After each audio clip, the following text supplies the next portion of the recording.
Hello everyone, मैं Anita Thakur. Welcome to my YouTube channel. और आज हम लोग पढ़ने वाले हैं क्लास 10th हिस्ट्री चैप्टर 6 जो है उसके हम लोग 3 सेक्शन जो है उसको डिस्कस करने वाले हैं। थर्ड सेक्शन को जिसका नाम है the print revolution and its impact. कि प्रिंट रेवोल्यूशन की वजह से किस तरह के इम्पैक्ट जो थे वो मतलब सोसाइटी को फेस करने पड़ रहे थे। जैसे कि यहाँ पर बताया है कि प्रिंट रेवोल्यूशन क्या थी। क्या ये सिर्फ एक ही मतलब डेवलपमेंट थी जिसने बहुत सारी बुक्स को प्रोड्यूस किया और लोगों का जो मतलब लाइफस्टाइल था उसको टोटली चेंज कर दिया, और एक रिलेशनशिप जो था इंफॉर्मेशन गैदर करने का और नॉलेज गेन करने का उसको चेंज कर दिया। इंस्टीट्यूशंस अथॉरिटीज़ जो थी उनके बिहेवियर को चेंज कर दिया, और कहीं ना कहीं बहुत ज़्यादा पॉपुलर रिसेप्शंस देखने को मिली जिसने बहुत सारे न्यू वेज ओपन कर दिए जिससे हम लोग न्यू थिंग्स के बारे में देख सकते थे, सोच सकते थे। चलिए अब इन चेंजेस को थोड़ा एक्सप्लोर करते हैं। दैट मीन्स कि इन चेंजेस के बारे में थोड़ा डिटेल में डिस्कशन करते हैं। अब यहाँ पर 3.1 में बताया गया है कि एक न्यू रीडिंग पब्लिक जो थी वो सामने, मतलब एक और तरह की पॉपुलेशन जो थी जिसको पढ़ना बहुत पसंद था, मतलब रीडिंग करना बहुत पसंद था, वो लोग सामने आए।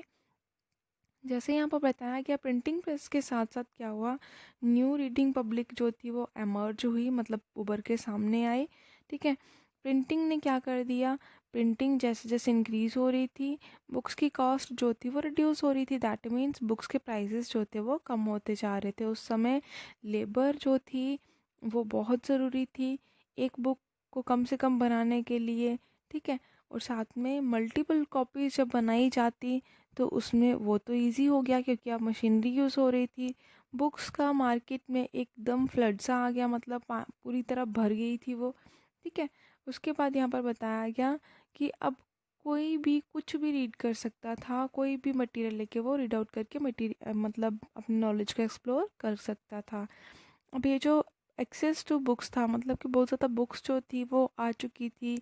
अब एक ये जो न्यू कल्चर जो था वो क्रिएट हो रहा था, और उस कल्चर का नाम था रीडिंग, मतलब लोगों को पढ़ना अच्छा लग रहा था। पहले क्या होता था कि बहुत ज़्यादा रिस्ट्रिक्शंस होती थी, है ना। एलीट्स जो थे वो रिस्ट्रिक्टेड मतलब रिस्ट्रिक्शंस लगा के रखते थे।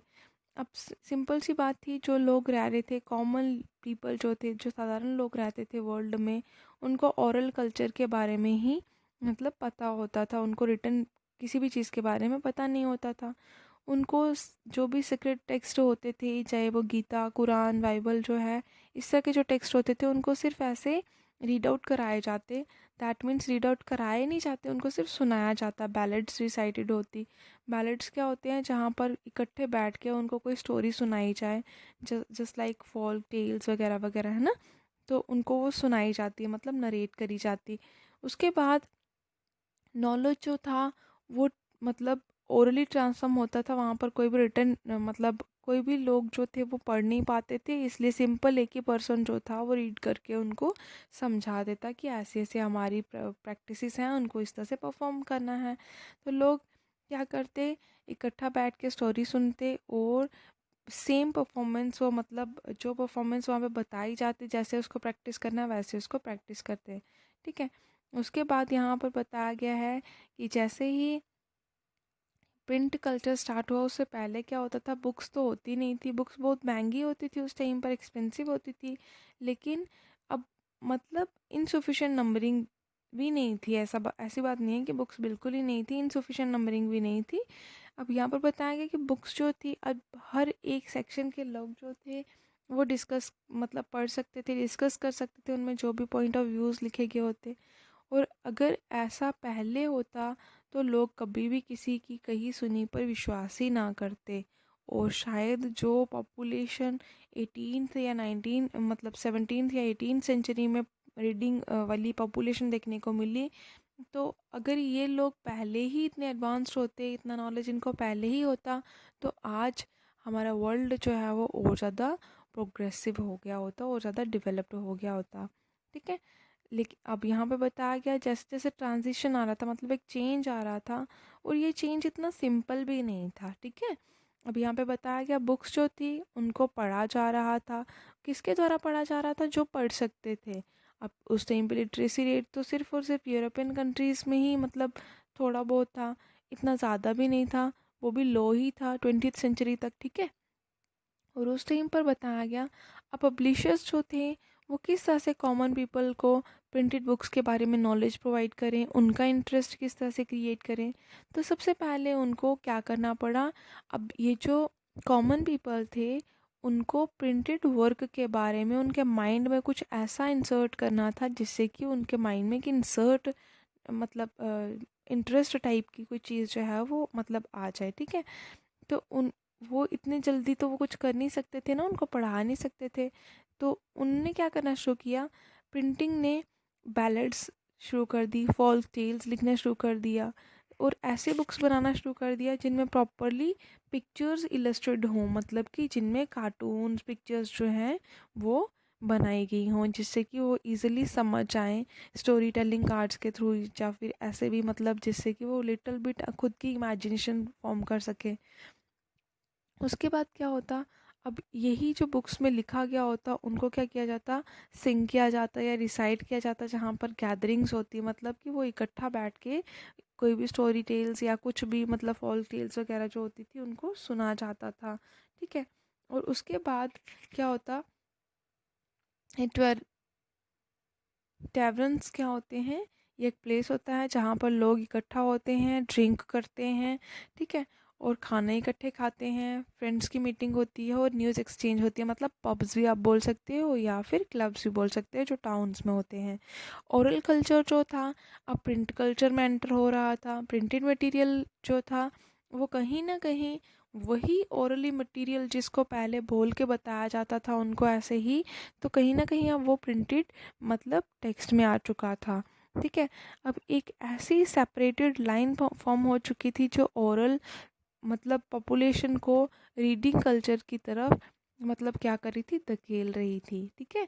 उसके बाद ये जो हियरिंग पब्लिक थी और ये जो रीडिंग पब्लिक थी अब वो एक दूसरे के साथ इंटरमिंगल्ड होना शुरू होगी, मतलब एक दूसरे के साथ मिक्स होना शुरू होगी। अब रीडिंग पब्लिक जो थी वो मतलब हम बोल सकते हैं कि वो एक तरह से एबल्ड हो चुकी थी और वो थोड़ा अपना नॉलेज को एक्सप्लोर कर रही थी। और जो मतलब हियरिंग पब्लिक थी वो अब भी क्या कर रही थी, वो आज भी डिपेंडेंट थी। तो अब उन्होंने क्या करना शुरू कर दिया, जो हियरिंग पब्लिक थी उन्होंने एग्जाम्पल्स के थ्रू पिक्चर्स के थ्रू खुद की स्टोरीज डेवलप करना स्टार्ट कर दिया। उसके बाद नेक्स्ट सेक्शन है 3.2 religious debates and fear of print. अब रिलीजियस डिबेट्स होना शुरू हो गया, प्रिंट ने क्या करना शुरू कर दिया, एक डर सा पैदा कर दिया, ठीक है।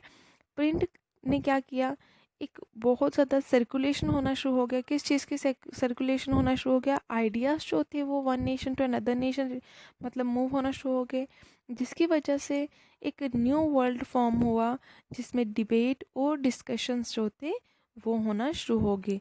और आप लोगों को अच्छी तरह से पता है जब डिबेट और डिस्कशंस होते हैं तो बहुत सारी प्रॉब्लम्स की सल्यूशंस भी इन्हीं के थ्रू ही निकलती है, ठीक है। क्योंकि जब डिबेट और डिस्कशंस होंगे तो बहुत सारे ओपिनियंस जो है वो मतलब सामने आएंगे, और जब बहुत सारे ओपिनियन सामने आएंगे दैट मीन्स कि हमारा जो एक प्रॉब्लम होगी उसका सल्यूशन भी इन्हीं ओपिनियंस में से ही निकल के आएगा।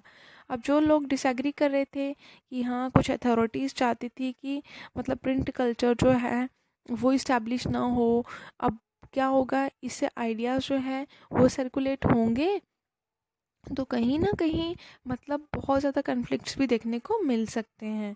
अब प्रिंटिंग मतलब इससे क्या हुआ, जो प्रिंटिंग मटेरियल था उससे एक मैसेज स्टार्ट हो गया, लोगों ने अब सोचना शुरू कर दिया अलग अलग तरीके से, और उनकी जो भी मतलब थिंकिंग थी उसी के अकॉर्डिंगली उन्होंने एक्शन लेना भी स्टार्ट कर दिया। जैसे फ्रेंच रेवोल्यूशन हुआ था, लोगों को पहले लुई 16 के बारे में लिटिल बिट भी नॉलेज नहीं थी, तो जब उनको थोड़ा सा मतलब नॉलेज गेन हुआ कि लुई 16 क्या कर रहे हैं, किस तरह से वो मतलब अपनी लग्जरी के लिए लोगों पर टैक्सेशन इम्पोज कर रहे हैं, तो उन्होंने क्या करना शुरू कर दिया, रिवोल्ट कर दिया, दैट मीन्स उन्होंने एक्शन लेना शुरू कर दिया। इससे क्या पता चला हमें कि different different spheres of life में डिफरेंट डिफरेंट सिग्निफिकेंस जो थे वो प्रिंट कल्चर की वजह से देखने को मिले।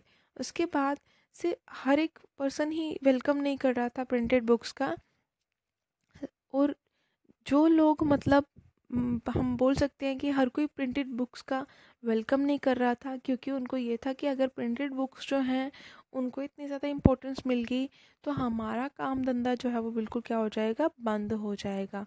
बहुत सारे लोग ऐसे थे जिन पर बहुत बुरी तरह से प्रभाव पड़ा, जिन्होंने प्रिंटेड वर्ल्ड को, हम बोल सकते हैं कि वो चाहते ही नहीं थे कि हाँ लोगों के माइंड में प्रिंटेड कल्चर से रिलेटेड कोई बातचीत आए, मतलब लोग खुद से सोचें, क्योंकि अगर खुद से सोचेंगे तो लोगों के माइंड में पॉइंट ऑफ व्यूज़ आएंगे, जो एक रियलिटी और काइंडनेस के बारे में उनको पता चलेगा कि अच्छा क्या है, बुरा क्या है।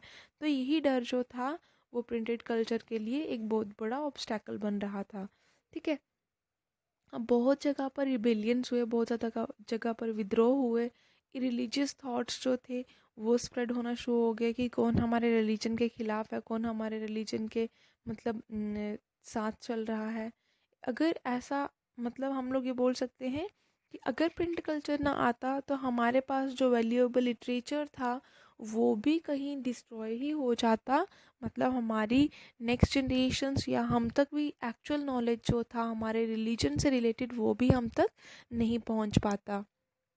अब जो भी बुक्स में एक्सप्रेस किया गया है रिलीजियस अथॉरिटीज़ के द्वारा, और ये जो मोनार्क्स हैं उनके साथ साथ कुछ राइटर्स, आर्टिस्ट जो थे, उन्होंने बहुत ज़्यादा क्रिटिसाइज़ किया।